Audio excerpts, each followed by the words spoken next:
Tufunge macho. Bwana Mungu, ni wakati ambao mtakatifu tunataka tukasikie neno lako.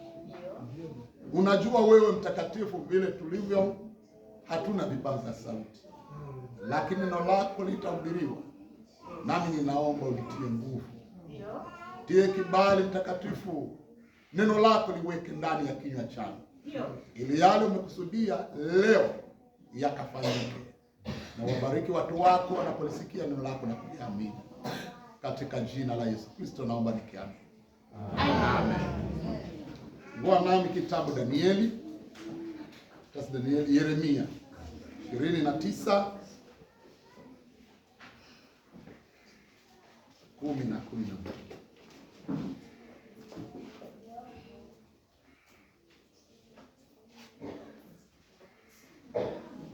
Yeremia 29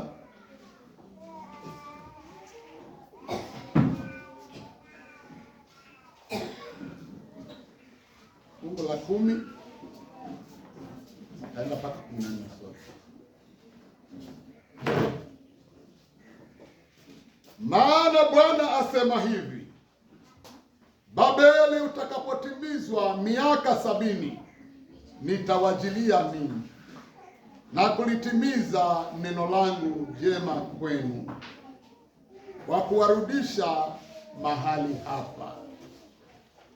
Neno hili ambalo tunalisoma ni neno kutoka kwa kinywa cha mtumishi wa Mungu Yeremia.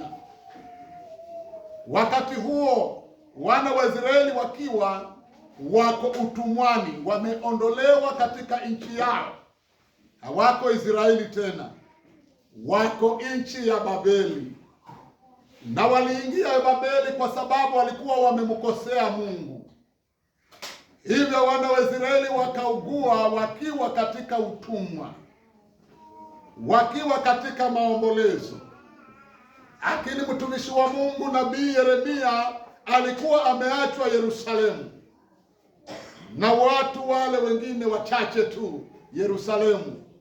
Nebukadreza akawa amemchukua mfalme wa Yuda, ameingia naye Babeli. Na huko Babeli tunawapata wakina Shediraki, Meshaki na Abednego, Danieli, na watu wengi wameingia Babeli.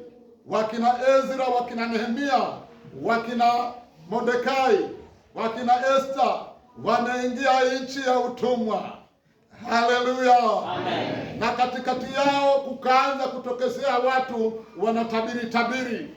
Asema basi Mungu anatutoa, umefika wakati wa kuwa anatutoa. Mungu anatuondoa tena katika utumwa, turudi kwetu.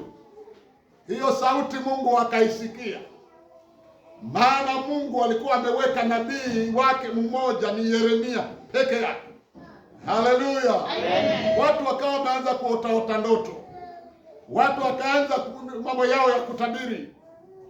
Haleluya, amen. Kama vile tunavyosikia watu wengi wakitabiri na kuongeongea, kumbe si maneno ya Mungu. Kwa sababu amekuona una shida, kwa sababu amekuona unatatizika, basi ukienda kwake anatabiri tayari. Mungu amesema, Mungu amesema, kumbe Mungu hakusema.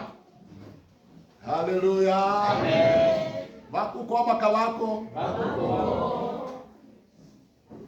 ukwenda umukongo anataka kutabiri, kumbe Mulungu yuzika wakatiwe ahendero jambo. Haleluya, amen. Basi Yeremia kaandika waraka na akautuma katika nchi ya Babeli, akawaambia watu wa Babeli, muko katika utumwa ndugu zangu, na huko kuna manabii wameanza kuongea.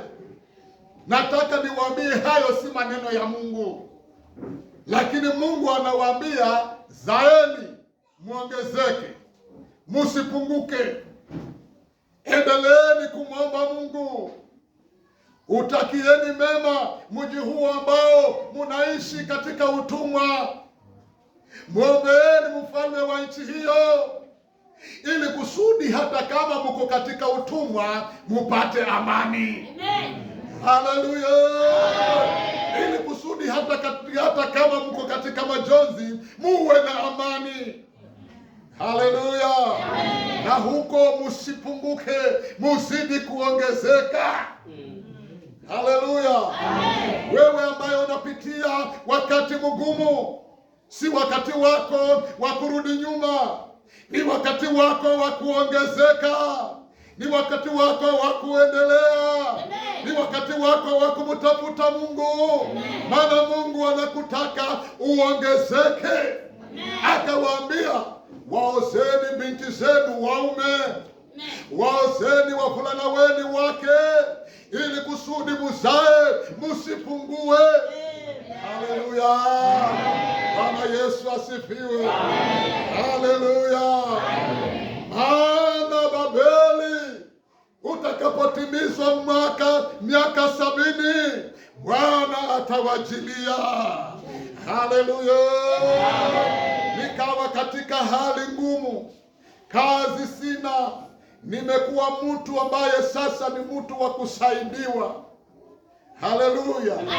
Nikiwa katika mji wa Malindi, nikatamani kurudi Chonyi, lakini nilipokuwa nataka nijiandae nirudi Chonyi, kwa sababu ni mvulana na nyumbani natarajiwa nilete kitu, nikapatwa na mtumishi wa Mungu John, akaniambia, basi baba, usiende nyumbani, maana nimeona Mungu pia anakutumia kuwakusanya vijana, kuwafanya vijana watulie kanisani, na kazi ya Mungu iendelee, na kusihi tuendelee kufanya kazi pamoja.